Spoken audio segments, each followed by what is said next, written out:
unbreakable until I heard her whisper those words on the phone. I miss you too. I wish last night didn't have to end. That night, I didn't confront her. I just vanished. No warning, no goodbye. Now she's desperately searching for me, drowning in the consequences of her betrayal. But this time, my silence speaks louder than any accusation ever could. My name is Miles Reed. I'm 40 years old, and until 6 months ago, I was living what I thought was a good life in Portland.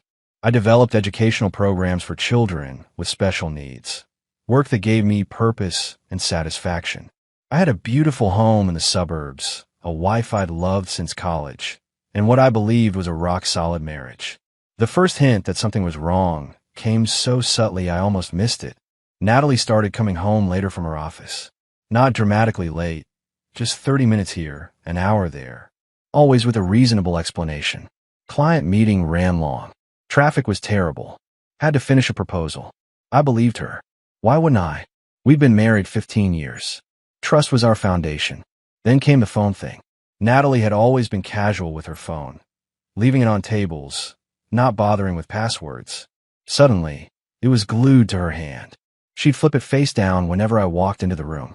The familiar ping of text would send her scurrying to another room to answer. Just work stuff, she'd say with a wave of her hand when I'd raise an eyebrow. One evening in March, I came home earlier than expected. As I turned my key in the lock, I heard it. Natalie's laughter.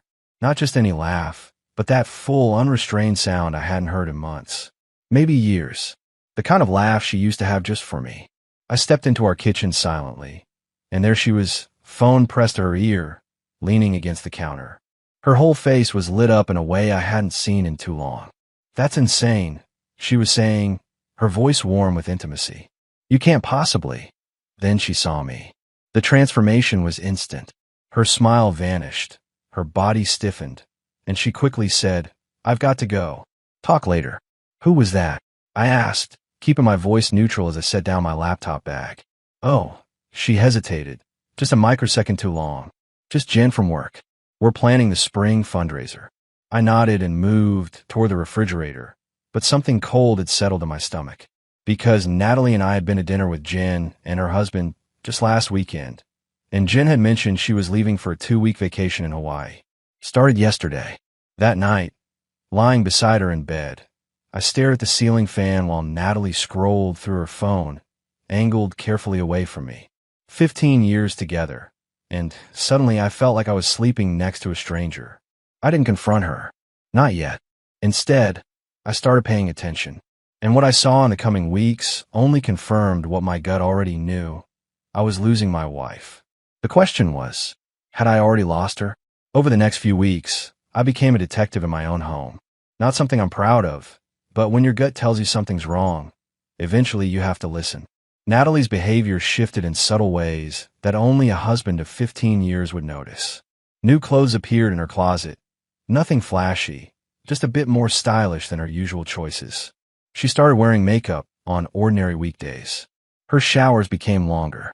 And there were the unexplained absences, networking events, team dinners, client meetings that kept stretching later into the evening. I told myself I was being paranoid. Maybe she was just trying to move up at work. Maybe this was some kind of midlife renaissance. But the knot in my stomach kept tightening. The moment of truth came on a Thursday. I had a morning meeting canceled and decided to swing by home to grab some materials I'd forgotten.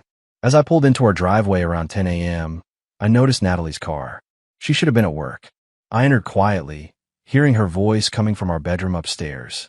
She was on the phone, speaking in that soft, intimate tone I used to know so well.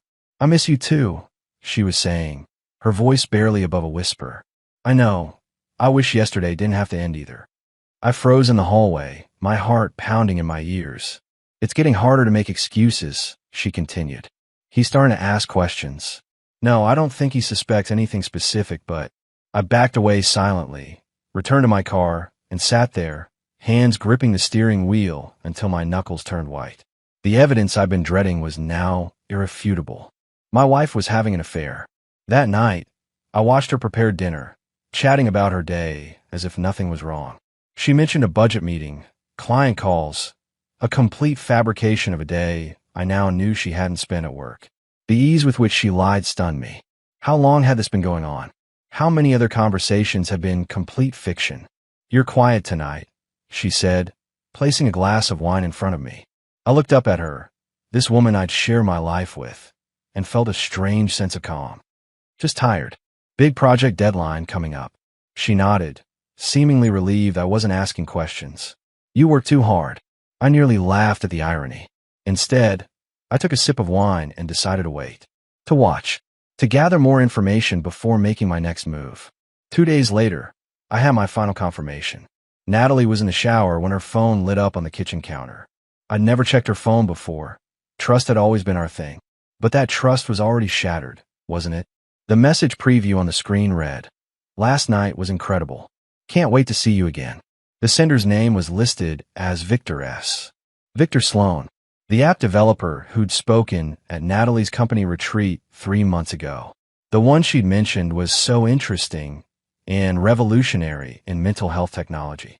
The one whose company had apparently required so many consultation meetings lately. In that moment, something inside me just shut down. 15 years of marriage, and this was how it ended. Not with a bang, but with a text message. For a week after discovering Victor's message, I went through the motions of normal life. I got up, went to work, came home, ate dinner with my wife, all while carrying the weight of her betrayal. The strangest part?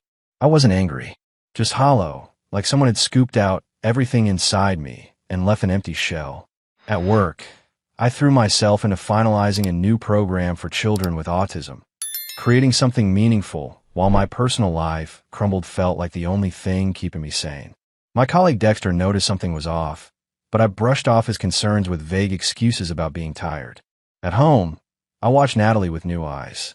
The way she'd check her phone when she thought I wasn't looking.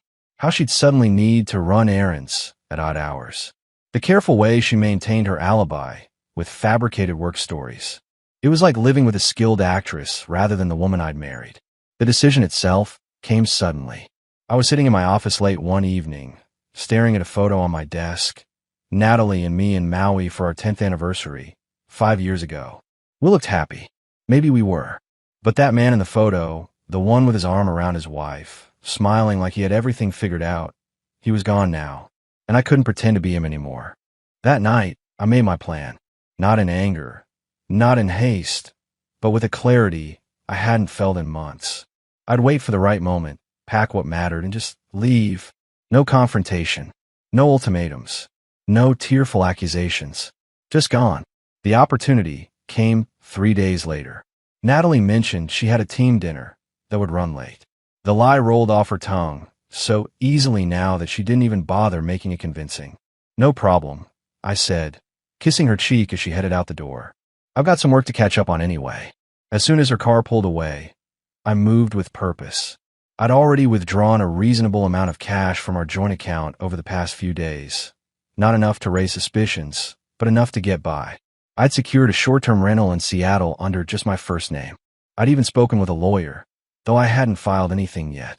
I packed efficiently, clothes, important documents, a few personal items I couldn't bear to leave behind. My grandfather's watch, the journal I'd kept for years, the photo albums from before our marriage, when my life was still my own. I left my wedding ring on the dresser with a note that contained just 3 words, "I know everything." Then I walked out, closed the door behind me, and drove away from 15 years of marriage without looking back. In the rearview mirror, our house grew smaller until it disappeared entirely. Ahead lay uncertainty, but also something I hadn't felt in too long, freedom. I drove north from Portland with no music, no podcasts, just the sound of rain on the windshield and my own thoughts for company. Every mile put more distance between me and the life I'd abandoned, yet I felt no urge to turn back. That surprised me. 15 years of marriage, ended by my choice, and all I felt was a profound sense of relief. I checked into a nondescript hotel outside Seattle using cash, and my first name only. The room was basic but clean, a temporary way station while I figured out my next move. I powered off my phone, knowing it would already be blowing up with notifications. That first night alone was strange. The silence felt both deafening and liberating. I lay on the hotel bed, staring at the ceiling, waiting for the grief or rage to hit. Instead, I slept better than I had in months. Morning brought clarity. I turned on my phone long enough to send 2 emails. One to my boss requesting an immediate leave of absence for personal reasons, and another to Dexter, asking him to take over my current projects. Then I turned it off again before checking any messages for Natalie. I wasn't ready to read her excuses or accusations. Not yet. After breakfast, I drove to a small cafe with free Wi-Fi and set up my laptop. I needed to make arrangements for a more permanent place to stay. 3 hours and several cups of coffee later, I'd secured a month-to-month rental in a quiet neighborhood in Bellevue and transferred money into my new private account. It wasn't until my 3rd day away that I finally checked my messages. The progression was exactly what I'd expected. First confusion. Where are you? What's going on? Then anger. Is this some kind of joke? You can't just disappear like this. Followed by panic. Miles, please, just tell me you're okay. I'm worried sick. And finally, the beginning of understanding. I found your ring. Please talk to me. Whatever you think you know, we can work through this. 37 missed calls. 23 text messages. 9 voicemails. Each one more desperate than the last. I'd left in silence. And now she was consumed by regret, frantically searching for me, for answers, for absolution I had no intention of giving. It was cruel, perhaps, but there was a certain justice in it. For months, she'd lived a double life while I remained oblivious. Now our roles were reversed. She was the one left in the dark, desperate for information I controlled. I deleted the messages without responding to any of them. Then I blocked her number. That evening, I walked through my new neighborhood, watching families through lit windows, couples walking dogs, normal lives unfolding while mine had derailed. Yet strangely, I didn't feel derailed. I felt reset, like I'd been given a rare chance to restart. As the sun set over the Seattle skyline in the distance, I made a promise to myself. This wouldn't break me. I would rebuild, reinvent, reclaim the man I'd been before I lost myself in a marriage that had died long before I walked out the door. 2 weeks into my new life in Bellevue, I established a routine. Morning runs along Lake Washington, remote work from my Portland office, and evenings spent rediscovering hobbies I'd abandoned years ago. I'd started playing guitar again, something I hadn't done since before meeting Natalie. My boss had been surprisingly understanding about my sudden relocation. Family emergency. I'd explained vaguely during our video call. I need to be in Seattle for a while. She nodded, concerned but practical. Your work has always been exceptional, Miles. As long as the programs stay on track, I don't care where you're located. I found a small office space to rent by the month. A converted Victorian house where various professionals shared common areas but had private rooms for work. The change of scenery sparked new ideas for my educational programs. Sometimes a different perspective was all you needed. On my 3rd Saturday in Bellevue, I ventured into a small bookstore that specialized in educational resources. I was browsing through a section on progressive teaching methods when a voice interrupted my thoughts. That's an excellent book, but if you're interested in sensory processing techniques, there's a better one over here. I turned to find a woman pointing to a different shelf. Autumn Parks, according to her name tag, was apparently the store's owner. She had intelligent eyes and a no-nonsense manner that immediately put me at ease. Thanks, I said, following her recommendation. I'm developing programs for children with special needs. Really, her interest seemed genuine. I taught special education for 12 years before opening this place. What's your focus? What started as a professional conversation over coffee in her shop's reading nook turned into dinner at a nearby restaurant. I found myself talking more than I had in months. About work, ideas, books. Not about Natalie or my marriage or why I'd suddenly relocated to Seattle. Autumn didn't pry. It wasn't a date. Just 2 education professionals connecting. But walking back to my apartment afterward, I realized something. For the entire evening, I hadn't once thought about what I'd left behind. I'd been completely present, engaged in meaningful conversation that had nothing to do with deception or betrayal. That night, I received an email from Dexter. The subject line made my stomach drop. You should know. Natalie's been calling everyone, he wrote. She came to the office yesterday looking for you. Seemed pretty desperate. Wouldn't say what happened, just that she needs to talk to you urgently. I didn't tell her anything, but thought you should know she's actively searching. Take care, man. I closed my laptop without responding. Let her search. Let her wonder. Let her feel a fraction of the disorientation I'd felt discovering her betrayal. For the first time in my adult life, I was building something that was entirely mine, a life uncomplicated by lies. I wasn't about to let her pull me back into the wreckage of what we'd once had. 1 month into my new life, I felt myself healing. I'd settled into a productive routine in Bellevue. My work was thriving with fresh perspective, and I'd even started meeting people. Nothing romantic, just connections that reminded me I could exist independently from the identity of Natalie's husband. Then came the phone call that shattered my carefully constructed calm. "Miles, it's Dexter. Look, man, I didn't want to call, but this is getting out of hand." I tensed, sitting down at my kitchen counter. "What's happening?" "Natalie showed up at my house last night, at 11 o'clock. Julie was not thrilled." He paused. "She's spiraling, man. Said she's contacted everyone she can think of, hired some kind of private investigator, the works. She's determined to find you." My stomach tightened. "What did you tell her?" "Nothing specific. But Miles, she's not doing well. She's lost weight. Looks like she hasn't slept in weeks. I'm not saying you should talk to her. Just be aware she's actively searching." After hanging up, I paced my apartment, uneasy. I'd expected her to be upset, even desperate. But hiring a PI? That was extreme. What was her endgame here? To apologize? To manipulate me into returning? To serve me divorce papers? Whatever it was, I wasn't ready to face her. Not yet. Maybe not ever. 2 days later, I received an email from an address I didn't recognize. The subject line, "I know where you are." My heart raced as I opened it, expecting threats or ultimatums from Natalie. Instead, it was from Victor Sloan, the man who'd helped destroy my marriage. "I don't know you," he wrote, "but I know what you think happened. You're wrong. Natalie isn't who you think. She deserves a chance to explain. She's destroying herself looking for you." I deleted the email immediately, anger burning like acid in my throat. The audacity, her lover presuming to judge me, to advocate for her. Was this their strategy? Good cop, bad cop. That evening, I took extra precautions, changed my routine, varied my commute, paid attention to unfamiliar cars. I wasn't paranoid, just practical. I'd left for a reason. If Natalie had indeed hired someone to find me, I needed to stay one step ahead. Then came the blog post. A colleague forwarded it to me, a lengthy entry on Natalie's previously dormant professional blog. It didn't mention me by name, but the message was clear. She was publicly declaring her regret, her desperation to make amends with someone she'd deeply wronged. It was a digital bottle in the ocean, hoping to reach me. Does she think I'm monitoring her social media? I asked Autumn over coffee that weekend, finally confiding some of my situation to my new friend. "It's not about logic," Autumn replied thoughtfully. "It's about exhausting every avenue. When you're desperate enough, you'll try anything." I considered this, remembering how level-headed Natalie had always been. To see her unraveling so publicly, throwing dignity aside in her search for me, it didn't align with the woman I thought I knew. But then, neither did her affair. That night, I changed my email address and phone number.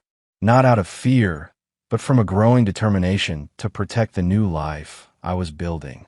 Natalie had made her choices months ago, when she decided our vows were negotiable. I was making mine now. Let her search. Let her regret. My silence would speak volumes that words never could. 2 months into my new life, I let my guard down. The constant vigilance was exhausting, and I'd begun to believe Natalie had finally accepted my silence and moved on. I settled into a comfortable routine. Work at the co-working space, occasional dinners with Autumn to discuss educational theories, weekends exploring the Pacific Northwest. Then one evening, I returned to my apartment building to find Natalie sitting in the lobby. My steps faltered, adrenaline surging through my system. She looked different, thinner, paler, dark circles under her eyes. For a moment, we just stared at each other. "How did you find me?"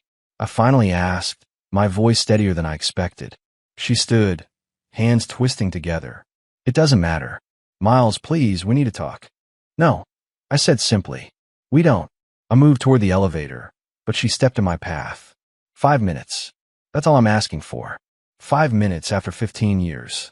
Part of me wanted to walk away, to maintain the silence that had become my most effective weapon. But another part recognized that this confrontation was inevitable. Better here, in the public lobby, than having her continue to chase me. 5 minutes. I agreed, gesturing to a small seating area away from the entrance. That's it. We sat, maintaining careful distance between us. Up close, I could see just how much toll the past months had taken on her. The woman across from me barely resembled the confident, vibrant Natalie I'd married. What you think happened with Victor? She began. I cut her off. Don't. I know exactly what happened. I saw the messages. I heard the calls. It wasn't what it looked like, she insisted, leaning forward. It was a mistake, yes, but not what you think. It never got physical. It was just attention when I felt invisible in our marriage. I ended it the day you left. It meant nothing. I laughed, a short, harsh sound. And that's supposed to make it better? That you risked our entire marriage for nothing? Her eyes filled with tears. I've been going crazy trying to find you. I've seen a therapist, trying to understand why I did something so stupid. I miss you. Our home feels empty without you. It's not our home anymore, I said quietly. It's yours. Just like the lies were yours. The choices were yours. And now the consequences are yours too. Miles, please. She reached for my hand, but I pulled back. Can we try again? Go to counseling? I'll do anything. I stood, feeling strangely calm. Your 5 minutes are up. Don't come here again. Any communication can go through the lawyers. As I walked to the elevator, she called after me, her voice breaking. I still love you. I paused, looking back at the woman who'd once been my entire world. You don't destroy people you love, Natalie. You just don't. The elevator doors closed on her stricken face, and I exhaled slowly, surprised by the absence of pain. I'd expected this confrontation to break me open again, to undo the healing of the past months. Instead, I felt only certainty that I was on the right path, away from her, forward into a life uncomplicated by betrayal. A week after Natalie appeared in my apartment, I found a letter in my mailbox. No return address, but I recognized her handwriting immediately. I almost threw it away unopened, but something stopped me. Perhaps it was the finality of it, a physical manifestation of what we'd become to each other, strangers communicating through paper rather than the intimacy we'd once shared. I brought it inside, but didn't open it right away. Instead, I made dinner, answered emails, called my mother, normal life tasks that reminded me I was still moving forward. Only after darkness fell did I finally tear open the envelope. Miles, she began, I know you don't want to hear from me, and after our meeting, I understand why. But there are things I need to say, even if you never respond. I settled into my armchair, steeling myself for manipulation, for emotional warfare. Instead, what followed surprised me. I won't make excuses for what I did. It was selfish, destructive, and unforgivable. I betrayed not just our vows, but the foundation of respect we built over 15 years. You deserve better. You still do. The affair with Victor was never physical, but that doesn't matter. The emotional betrayal was real. I lied to you repeatedly, created elaborate deceptions, and violated your trust in the worst way possible. There's no justification for that. Her honesty was disarming. For the first time since discovering her messages, I felt something crack in the wall I'd built around my emotions. I've been in therapy, trying to understand why I risked everything for something so empty. The answers aren't simple, but they're also not your burden. I just want you to know I'm facing what I did, not running from it. You were right to leave, right to protect yourself with silence.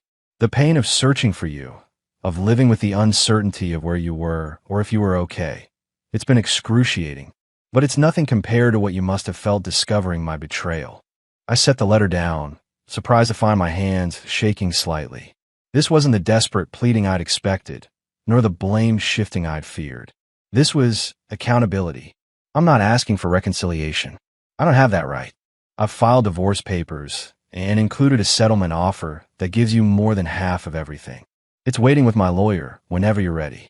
What I am asking is that someday, when the pain isn't so raw, you might find it in your heart to believe one thing, that despite my inexcusable actions, I did love you. I still do. I just forgot how to show it, how to honor it, how to be worthy of the man you are. Be happy, Miles. You deserve that more than anyone I've known. With regret and respect, Natalie. I folded the letter carefully and returned it to its envelope. A complex emotion I couldn't immediately name washed over me. Not forgiveness, not yet, but perhaps the distant cousin of understanding. The letter offered no excuses, sought no reconciliation, just expressed a regret that finally rang true. That night, I wrote a brief email to my lawyer, instructing him to proceed with the divorce and to review Natalie's settlement offer. It wasn't absolution, but it was closure, the final acknowledgement that what had once been was now officially ending. As I lay in bed, I realized the emotion I'd felt reading her letter wasn't just understanding. It was freedom. The final release from wondering if I'd been too harsh, too abrupt in my departure. Her words had confirmed what my instincts had told me all along. Walking away had been the right choice, the necessary choice, the only choice that preserved my dignity and self-respect. Tomorrow would bring new challenges, new opportunities, new beginnings unburdened by old betrayals. For the first time since leaving Portland, I felt truly ready to embrace them. 6 months after walking away from my marriage, I signed the final divorce papers in my lawyer's Seattle office. There was no ceremony to the moment, no dramatic flourish, just a quiet scratch of pen on paper, closing one chapter of my life and confirming the beginning of another. "Congratulations," my lawyer said, shaking my hand. "The settlement is exceptionally favorable." She didn't contest anything. I nodded, feeling a strange mix of emotions. Not regret. I made peace with my decision long ago, but a quiet acknowledgement of what once was and would never be again. Outside, spring had arrived in Seattle, cherry blossoms dotting the landscape with delicate pink. I walked through a nearby park, taking in the renewal happening around me, a fitting backdrop for my own rebirth. My phone buzzed with a text from Autumn. How did it go? Over the past months, our professional relationship had gradually evolved into something more personal. We'd taken things slowly, both of us carrying baggage from past relationships. But there was a comfort between us, an easy understanding that felt refreshingly honest after years of mounting deceptions. "It's done," I replied. "Meeting you for dinner still?" "Absolutely. I have news." That evening at a small bistro overlooking Lake Washington, Autumn shared her exciting development. A grant to develop specialized educational materials for children with sensory processing disorders, something we discussed extensively during our professional conversations. "I want you on the team," she said, eyes bright with enthusiasm. "Your programming expertise with my educational background. We could create something revolutionary." As she outlined her vision, I felt genuine excitement spark within me, not just for the project, but for the future stretching before us. Autumn had never demanded explanations about my past. She'd simply accepted my gradual revelations with compassion and without judgment. "What do you think?" she asked, finishing her proposal. I looked at her. Intelligent, passionate, straightforward. Everything about our connection had been built on honesty from the start. "I think it's brilliant," I said. "Count me in." Later, walking along the waterfront under a canopy of stars, Autumn slipped her hand into mine. It was a small gesture, but significant, the first time we'd crossed that physical boundary. "You seem lighter tonight," she observed. I considered this. I realized. It feels like I can finally look forward without checking over my shoulder. The divorce papers hadn't just ended my marriage. They'd officially released me from the limbo of the past 6 months. Whatever came next would be built on my terms, with clear vision and honest foundations. 1 year after walking out of my home in Portland, I stood in the doorway of my new house in Seattle's Greenwood neighborhood, watching Autumn hang a painting in the living room. The modest craftsman bungalow was a far cry from the sleek modern home I'd shared with Natalie, but it felt more authentically mine than that house ever had. "What do you think?" Autumn asked, stepping back to assess the artwork. A vibrant piece created by one of her former students, a nonverbal child with remarkable artistic talent. "It's perfect," I said, meaning it. The painting, like everything in this new life, had been chosen with intention rather than obligation to someone else's preferences. Our educational software company had taken off beyond our expectations. The program we developed for children with sensory processing disorders was being implemented in schools across 3 states, with more showing interest daily. The work gave me purpose, a way to channel my skills into something genuinely meaningful. My phone buzzed with a text from Dexter. "In town next week. Dinner." We'd maintained our friendship despite the distance, one of the few connections to my old life I'd chosen to preserve. He'd been supportive without being intrusive, respectful of my boundaries, even as he occasionally updated me on Portland happenings. Natalie had moved to Chicago, I'd heard, taken a position with a new company, started fresh, just as I had. The knowledge brought no pain, just a detached acknowledgement of a life now separate from mine. That evening, Autumn and I hosted a small dinner party. Colleagues from work, neighbors, new friends who knew nothing of my past beyond what I'd chosen to share. As conversation and laughter filled the house, I caught Autumn's eye across the room. She smiled, a private communication between us, and I felt that now familiar warmth spread through my chest. We weren't living together yet, though she stayed over often. We were building something careful and deliberate, mindful of the lessons from our pasts. There was no rush, no desperate need to cement what was growing naturally between us. Later, after our guests had departed, we sat on the porch swing, watching fireflies dance in the summer darkness. "Happy?" she asked simply. I considered the question seriously. "Yes," I finally said. Not in the way I once defined happiness, but in a deeper way, more authentic. She nodded, understanding as she always did. "That's the only kind that lasts." I thought about the man I'd been a year ago, shell-shocked, betrayed, uncertain of the future. Walking away had been the hardest decision I'd ever made, but also the most necessary. That silent departure had forced me to rebuild from the foundation up, to examine what I truly wanted rather than what I'd settled for. In the quiet darkness of my new home, with a woman who had earned my trust rather than demanding it, I realized something profound. Sometimes the bravest thing a man can do isn't to stay and fight. It's to recognize when walking away is the only path to preserving his integrity. And in that walking away, I had finally found my way home.